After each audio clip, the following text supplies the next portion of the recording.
ओढ होती ग तुझे भेटीची चैताचे सणाला येवाची नौका दिरत्या ग आमची पदराशी घेतली कसोटी तू आई भक्तीची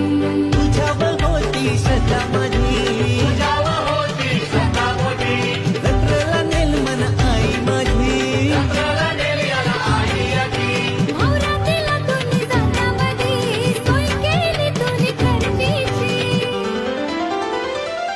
म्हणून तुझ्यावर भरोसा आवजा दिशी तावडी तू आई संकटाला आगरी कुल